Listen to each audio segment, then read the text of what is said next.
कई बार जब लोग जीवन में काम करना शुरू करते हैं तब उन्हें बहुत ज्यादा दर्द होता है, तकलीफ होती है, उन्हें बहुत ज्यादा मेहनत करना पड़ता है और ये बात उनसे बर्दाश्त नहीं हो पाती है। उनका शरीर जवाब दे देता है और वो उस काम को छोड़कर किसी और तरकीब से सफल होने का प्रयास करते रहते हैं।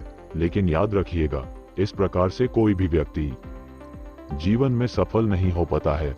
याद रखिएगा कि सफलता का मार्ग मेहनत, दर्द और तकलीफ से होकर गुजरेगा और ये आपको सहना ही पड़ेगा, तो इसके लिए आप हमेशा तैयार रहिए। तो चलिए इस बात को एक कहानी के माध्यम से समझते हैं। एक बार एक मूर्तिकार अपनी छीनी और हथौड़ी से एक पत्थर को भगवान की मूर्ति का आकार देने का प्रयास कर रहा था। जैसे ही वह छीनी पर अपना हथौड़ा चलाता, वह पत्थर चिल्लाने लगता और कहने लगता कि ये क्या कर रहे हो, मुझे इतना मार क्यों रहे हो, मुझे बहुत दुख हो रहा है, तकलीफ हो रही है, पीड़ा हो रही है, मुझे अपने हाल पर छोड़ दो और यहाँ से चले जाओ।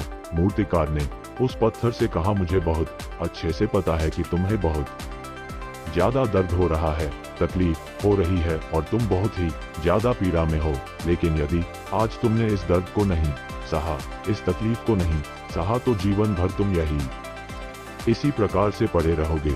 मुझे पता है कि तुम में आगे बढ़ने की अपार संभावना है, तुम एक बहुत अच्छे पत्थर हो, लेकिन यदि तुम इसी प्रकार से रहोगे तो कभी भी आगे नहीं बढ़ पाओगे। इतना कहकर मूर्तिकार औजार उठाए ही थे कि पत्थर फिर से चिल्लाने लगा, गिड़गिड़ाने लगा, विनती करने लगा कि मुझे अपने हाल पर छोड़ दो। मुझे पता है कि जीवन के लिए कौन सी चीज सही है और कौन सी चीज गलत है। मुझे बहुत ज्यादा दर्द हो रहा है, अब मैं इस तकलीफ को बहुत ज्यादा नहीं सह सकता। मैं जिस हाल में जो उस हाल में छोड़कर मुझे तुम ये से चले जाओ। उस मूर्तिकार फिर से उस पत्थर को समझाने की कोशिश की, ज्यादा अधीर मत बनो और अपने सब्र को बनाए रखो थोड़ी देर और इस दर्द को सहो। यदि इस दर्द को सह लिया तो मैं भगवान की मूर्ति के रूप में तुम्हारी स्थापना करवाऊंगा और फिर दूर दूर से लोग तुम्हारी पूजा करने आएंगे और पंडित और लोग तुम्हारी सेवा करेंगे। लेकिन पत्थर ने उस मूर्तिकार की एक भी बात नहीं मानी, वो चिल्लाता रहा और अपनी बात पर अड़ा रहा। मूर्तिकार ने उस पत्थर को समझाने की बहुत कोशिश की, लेकिन वो पत्थर नहीं माना। अब मूर्तिकार भी थक चुका था और वो उस पत्थर को छोड़कर आगे बढ़ गया और थोड़ी ही दूर जाकर देखा कि एक और बहुत ही अच्छा पत्थर वो पड़ा हुआ है। उसने छीनी और हथौड़ी उठाई और उस पत्थर को मूर्ति बनाने के लिए वो तैयार हो गया। मूर्तिकार ने छीनी और हथौड़ी का वार दूसरे पत्थर पर जारी रखा। दूसरे पत्थर को भी दर्द हुआ, तकलीफ उससे भी हुई, लेकिन उस पत्थर ने बर्दाश्त कर लिया और देखते ही देखते थोड़ी समय के बाद उस पत्थर ने भगवान की मूर्ति का रूप धारण कर लिया।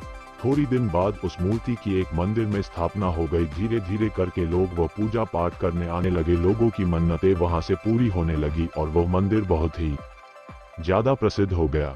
अब धीरे धीरे करके दूर दूर के गांव से लोग वहां पूजा पाठ करने आने लगे। फिर एक दिन और उससे पत्थर को उसी मंदिर में लाया गया और उसे एक कोने में रख दिया गया। अब लोग आते और उस पर नारियल फोड़ते। ये कोई और पत्थर नहीं बल्कि भी पत्थर था जिसने दर्द को नहीं सहा था।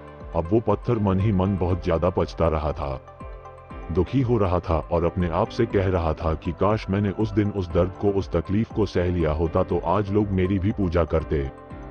इसलिए आप भी अपने जीवन में हमेशा याद रखिएगा कि जब भी आप अपने करियर की शुरुआत में किसी काम को कर रहे हो, पढ़ाई कर रहे हो या कोई भी काम कर रहे हो और उसमें आपको दर्द हो रहा है, तकलीफ हो रही है, ज्यादा मेहनत करना पड़ रहा है, तो आप रुकिएगा मत, किसी और रास्ते की शुरुआत मत करिएगा, क्योंकि कोई और रास्ता आपको सफलता नहीं दे सकता है। आपको उस दर्द को, उस तकलीफ को सहना ही होगा और उस दर्द को, उस तकलीफ को सहकर आप ज्यादा मजबूत बनेंगे और तभी आप अपने जीवन में आगे बढ़ पाएंगे। और जीवन में हमेशा याद रखिएगा कि आपको पहले पत्थर की तरह नहीं बल्कि दूसरे पत्थर की तरह बनना है।